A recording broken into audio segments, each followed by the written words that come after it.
અને 22 તારીખે હુમલો થયો અને ત્યારબાદ ભારતે બીજા જ દિવસથી એક્શન પણ શરૂ કરી દીધા હતા. જો કે હજુ કડક એક્શનની જરૂર છે એવી માંગ થઈ રહી છે. પરંતુ આ બધા વચ્ચે જે સ્ટ્રાઇક કરવામાં આવી હતી, સિંધુ જળ કરાર રોકવામાં આવ્યો હતો અને પરિણામે અત્યારે પીઓકેમાં કાર્યવાહી દેખાઈ રહી છે. પાકિસ્તાન ફફડ્યું છે અને એ દેખાઈ રહ્યું છે તેના એક્શનમાં, કારણ કે પીઓકેમાં પાકિસ્તાની સરકારે કટોકટી જાહેર કરી દીધી છે, સરકારી કર્મચારીઓની રજાઓ પણ જાહેર કરી દીધી છે. અને બીજા શું એક્શન લેવામાં આવ્યા છે પાકિસ્તાન સરકાર દ્વારા, જાણીશું સહયોગી અંકિત પાસેથી. બિલકુલ કૃષ્ણ, પાકિસ્તાન સરકાર દ્વારા જે નિર્ણય લેવામાં આવ્યો છે, કટોકટી જાહેર કરવામાં આવી છે, તેના સિવાય પાકિસ્તાન બીજું કોઈ નિર્ણય લઈ શકે તેમ નથી. કારણ કે ભારતે એવી રીતે પાકિસ્તાનને ક્લચમાં લઈ લીધું છે અને એવી રીતે હવે પાકિસ્તાનને કનડગત કરવામાં આવશે કે તે ખૂબ ભૂલી જશે કે ફરી એકવાર આતંકવાદ ફેલાવવાનો પ્રયત્ન તેના દ્વારા અથવા તો તેના જે આકાઓ છે તેના દ્વારા થઈ નહીં શકે.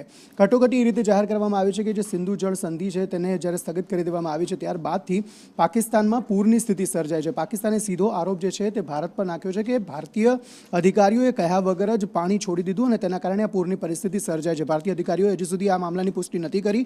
હવે એ જવાબ તેમણે એ વસ્તુ કહીને પાણી છોડવામાં આવ્યું છે કે નથી આવ્યું તે પણ હજી સુધી સામે નથી આવ્યું. પરંતુ જે ફ્લડની સ્થિતિ આવી છે, પૂરની સ્થિતિ આવી છે, તેને લઈને જે નીચાણવાળા વિસ્તારો છે તેમાં પાણી ભરાઈ ગયા છે, લોકો હેરાન પરેશાન ચોક્કસપણે થઈ ગયા છે અને તે જે સ્થળાંતર કરવાની પ્રક્રિયા છે તે પણ ચાલુ કરી દેવામાં આવી છે. ત્યાંના જે અધિકારીઓ છે તેમની રજાઓ કેન્સલ કરી દેવામાં આવી છે અને પૂરની પરિસ્થિતિને પહોંચી વળવા માટે પાકિસ્તાન આમ તો તે અસમર્થ છે, પરંતુ તેમ છતાં પણ બનતા પ્રયત્નો કરી રહી છે કે લોકોને સ્થળાંતર કરી શકે અને લોકોને બચાવી શકે.